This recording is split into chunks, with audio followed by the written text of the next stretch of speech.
जय हिंद दोस्तों, स्वागत है आप सभी का आपके अपने YouTube चैनल जैकपुर पे। तो आज के इस वीडियो में हम लोग क्लास 12 का जो अर्धवार्षिक परीक्षा होने जा रहा है उसका सिलेबस डिस्कस करने वाले हैं। और आज के इस वीडियो में हम लोग history, geography, economics, English, Hindi का सिलेबस डिस्कस करेंगे। तो वीडियो काफ़ी इंपॉर्टेंट होगा क्योंकि अगर आप एग्ज़ाम देने जा रहे हो तो आपको पता होना चाहिए कि आपको कौन कौन से सब्जेक्ट को पढ़कर जाना होगा एग्ज़ाम देने के लिए।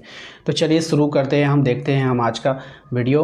और हाँ, चैनल पे पहली बार विजिट कर रहे हैं सब्सक्राइब कर लीजिएगा क्योंकि आपके अपने इस चैनल पर आपके परीक्षा की तैयारी बिल्कुल मुफ्त कराई जा रही है। तो सब्सक्राइब करके बेल आइकन को जरूर प्रेस कर लीजिएगा ताकि आने वाली हर एक वीडियो का नोटिफिकेशन आपके मोबाइल पे जाए। इसके अलावा आप हमारे दिए गए नंबर पे एक व्हाट्सएप पे मैसेज करके भी व्हाट्सएप ग्रुप ज्वाइन कर सकते हो। तो आइए सबसे पहले हम लोग हिस्ट्री के सिलेबस को देखेंगे। हिस्ट्री के सिलेबस की अगर हम बात करें तो आपको जो है पढ़कर जाना होगा चैप्टर 1 यानी कि अध्याय 1 आपको पढ़ना है। इसके बाद आपको अध्याय 3 पढ़ना है, अध्याय 4 पढ़ना है। ठीक है, ध्यान से नोट करते जाइए। ठीक है, अध्याय 1, अध्याय 3 और अध्याय 4, और इसके बाद आपको पढ़कर जाना होगा अध्याय 5। ठीक है, तो ये था आपका एसे 1 का सिलेबस हिस्ट्री का। आइए अब आते हैं ज्योग्राफी का सिलेबस देखेंगे इसके बाद, क्योंकि ज्योग्राफी में जो है आपको भूगोल में आपको क्या क्या पढ़कर जाना होगा। भूगोल का जब आप चैप्टर निकालोगे तो वो आपको दो भाग में दिखेगा। पहला आप देखोगे कि भाग ओ है यहाँ पर और फिर भाग बो है। दोनों भागों में से कुछ कुछ सिलेबस आपको दिया गया है, थोड़े थोड़े चीज़ आपको पढ़कर जाना है। जैसे हम पहला भाग की बात करें तो पहले भाग में आपको चैप्टर 1 पढ़ना है, उसके बाद आपको चैप्टर 2 पढ़ना है, चैप्टर 3 भी पढ़ना है, चैप्टर 4, चैप्टर 5 और चैप्टर 6।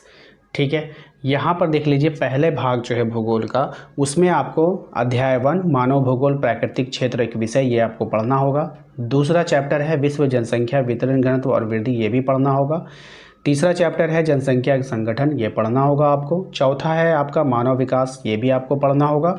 पांचवा है आपका प्राथमिक क्रियाएं, ये भी आपको पढ़नी है। और छठा जो है आपका द्वितीयक क्रियाएं, ये भी आपको पढ़कर जाना है। इसके अलावा आपको जाना होगा भाग 2 में। जैसे ही आप भाग 2 में, दूसरा भाग 2 में आप आओगे, यहाँ से भी आपको कुछ चैप्टर पढ़कर जाना होगा। इसमें आपको पढ़ना है तीसरा चैप्टर मानव विकास, पढ़कर जाना है। उसके बाद आपको पाँचवा पढ़ना है भू संसाधन तथा कृषि, इसको पढ़ना है। उसके बाद आपको छठा पढ़ना है जल संसाधन। ठीक है, तो आपको इतना सारा चैप्टर भूगोल में पढ़ लेना है, तैयारी कर लेनी है ऐसे 1 के एग्ज़ाम के लिए। ठीक है, चलिए अब नेक्स्ट देखते हैं इकोनॉमिक्स के कौन कौन से चैप्टर्स आपको पढ़कर जाने हैं। जब आप इकोनॉमिक्स को बुक को खोलोगे तो वहाँ पर भी आपको ये दो भाग में दिखेगा। पहला आपका व्यष्टि अर्थशास्त्र, दूसरा आपका समष्टि अर्थशास्त्र। यहाँ पर आपको क्या करना है, पहला भाग जो है इसका ध्यान से देखिए। पहला भाग में आपका पहला चैप्टर जो है आपका परिचय, ये आपको पढ़ना है। इसके बाद आपको पढ़ना है अध्याय 3 उत्पादन एवं लागत। ठीक है, तो पहले भाग से व्यष्टि अर्थशास्त्र से आपको 2 चैप्टर पढ़ लेना है। इसके बाद अगर हम बात करें दूसरा भाग समष्टि अर्थशास्त्र में, तो इसमें आपको पहला अध्याय पढ़ना होगा। ठीक है, दूसरा पढ़ना है और तीसरा भी पढ़ना है। ठीक है, तो इसमें आप लोगों को 3 चैप्टर आप लोगों को पढ़कर जाना है। ठीक है, आशा करते हैं कि आप लोगों को समझ में आ रहा होगा। देखिए, वीडियो को लाइक करना है, सभी दोस्तों को शेयर करना है जो भी दोस्त आपके पहचान में हैं, ताकि उनकी हेल्प हो पाए, उनको भी पता चल सके कि वो जो है आपका उनको कौन कौन सा विषय जो है पढ़ कर के जाना है और कौन कौन से चैप्टर पढ़ के जाने हैं। तो दोस्तों के साथ इस वीडियो को शेयर ज़रूर कीजिएगा। ठीक है, आइए अब हम लोग आते हैं इंग्लिश कोर पे कि इंग्लिश कोर में आपको क्या क्या पढ़ना है। ठीक है, इंग्लिश कोर में भी आप देखोगे कि बहुत सारे सेक्शन को बनाया गया है। जैसे यहाँ पे आप देखोगे पोएट्री है, प्रोज है और विस्ताज है। तो यहाँ पर आप देखोगे तो इसमें आप लोगों को पहला इसका चैप्टर, आपका पहला चैप्टर है माई मदर एट 66, ये आपको पढ़कर जाना है। ठीक है, अगर हम प्रोज की बात करें तो इसमें आप लोगों को अभी पहला चैप्टर द लास्ट लेसन, इसको आप लोगों को अच्छे से पढ़ लेना है। इसके बाद बात करें तीसरा पार्ट में, तो यहाँ से भी आप लोगों को पहला आपको पढ़ लेना है द थर्ड लेवल। ठीक है, इसको भी यानी कि पढ़ लेना है इंग्लिश में।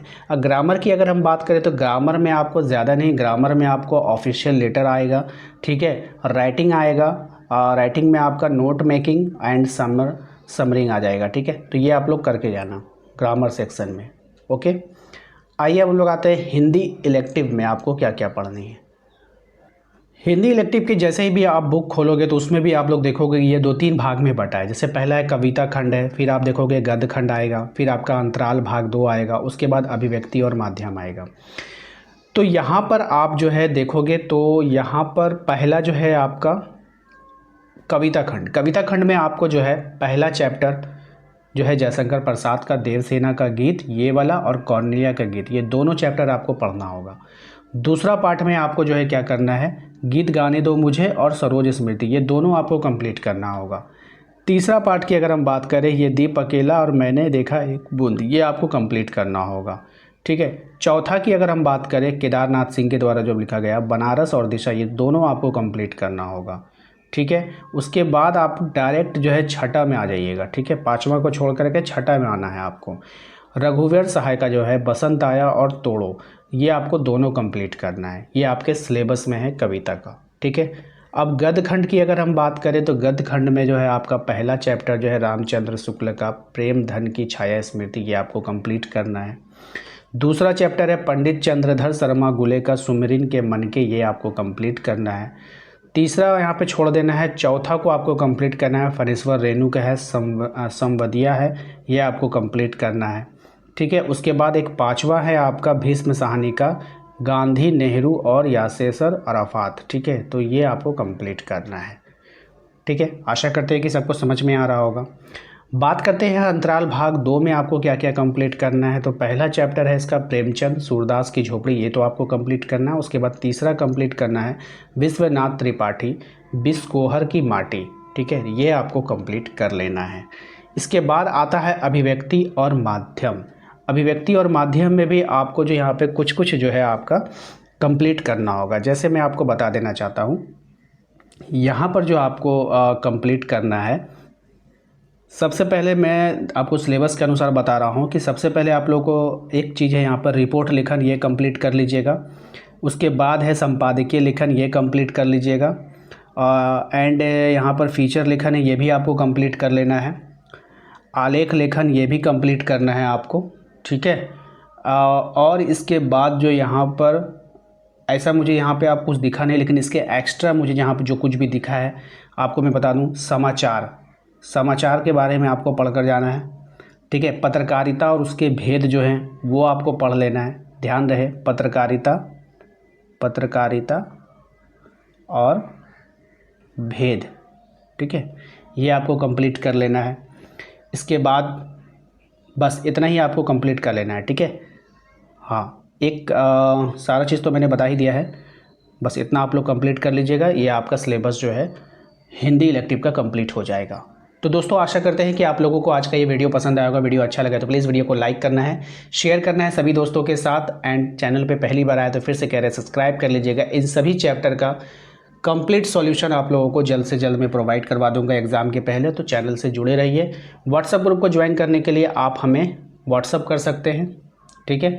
एक बार मैसेज कीजिएगा, आपको लिंक मिल जाएगा, आप अपने ग्रुप को ज्वाइन कर लीजिएगा, जिससे समय समय पर आपको अपडेट किया जाएगा और जो भी ज़रूरी जानकारी होगी आपको सबसे पहले पहुंचाया जाएगा। ठीक है। मिलते हैं नेक्स्ट हम लोग अगले वीडियो में। Thank you. नेक्स्ट है आपका 49 में, इसमें कहा गया है कि FeSO4 को गर्म करने पर क्या प्राप्त होगा। तो SO2 और SO3 प्राप्त होता है। अगला सवाल है आपका कि जंग लगने से लोहे का भार में क्या होगा। तो जंग लगने पर लोहे का भार बढ़ जाता है। तो दोस्तों आशा करते हैं कि आप लोगों को आज का ये वीडियो पसंद आया होगा। वीडियो अच्छा लगा तो प्लीज़ वीडियो को लाइक कीजिए। चैनल पे पहली बार आएँ सब्सक्राइब कर लीजिएगा, बेल आइकन को प्रेस कर लीजिए ताकि आने वाली हर एक वीडियो का नोटिफिकेशन आपके मोबाइल पे जाता रहे। Thank you.